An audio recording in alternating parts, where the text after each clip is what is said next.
So, turning to the other cheek does not make you less than a man. Forgiving your enemies doesn't make you less than a man.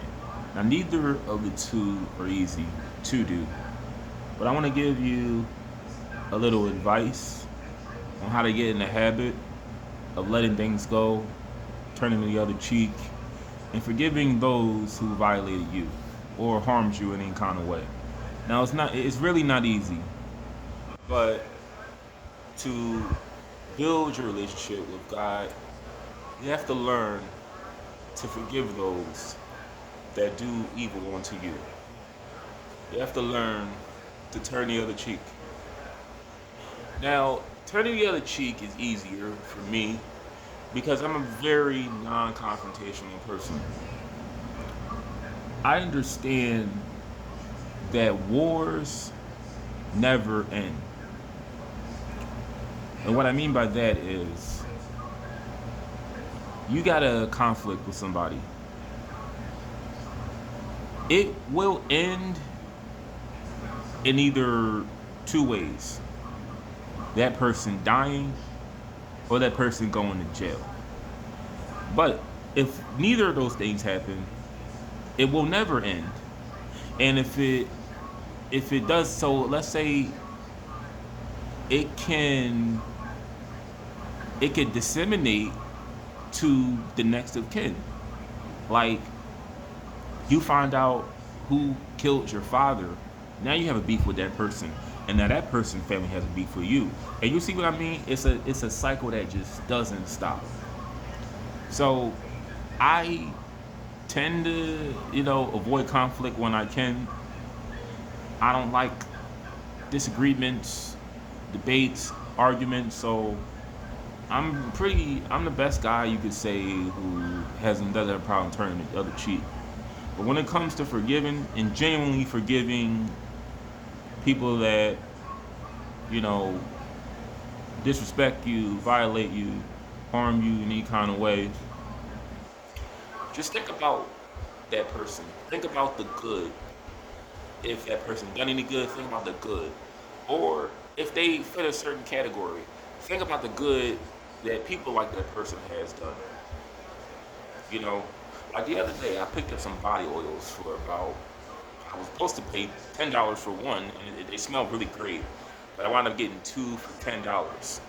And that's as soon as I purchased that, I just said, you know what? This is a pretty crime-ridden neighborhood, at least where I go shopping at, but not everybody's bad. And that's what I have to remind myself when I'm in areas like that. Not every single person is bad. Some people are just like you, trying to get by, get to the next day, trying to make a living. I never want to be like, not dropping no names, but you have people on here that openly spew hatred towards certain demographics. I never want to be like that, where they are known to be racist. I'm gonna tell you this right now. Some people don't want to hear it. Some people manipulate their Bible to fit their own narrative. But I'm gonna tell you this right now. God does not like racist, sexist, any kind of this, any anything that is repugnant to the human race, that promotes killing, persecution of any kind. God does not like. I'm just gonna say that right now. Some people justify their hatred of whites, some people justify their hatred of blacks, Jews, Arabs through the Bible. I'm telling you this right now.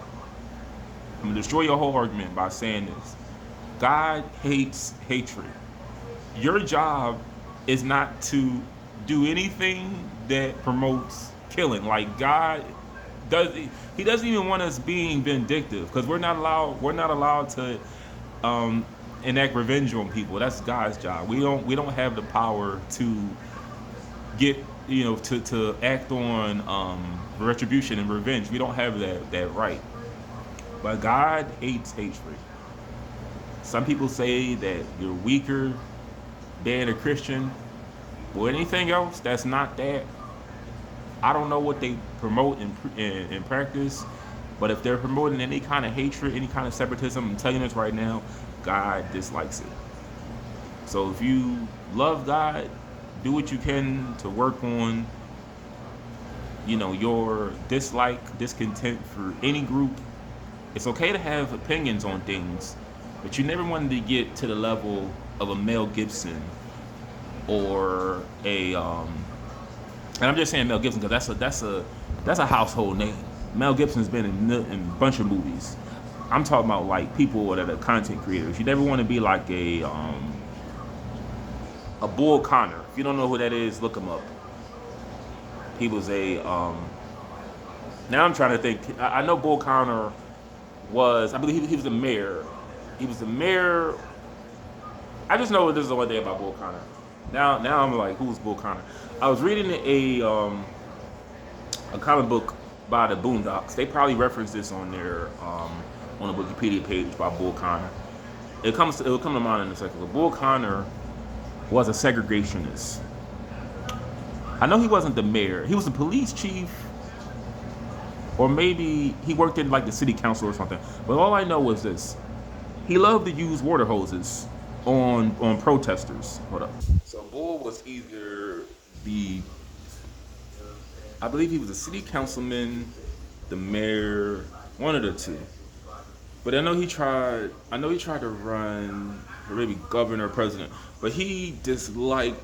He disliked integration, and he was known to use water hoses and dogs on people that were for integration.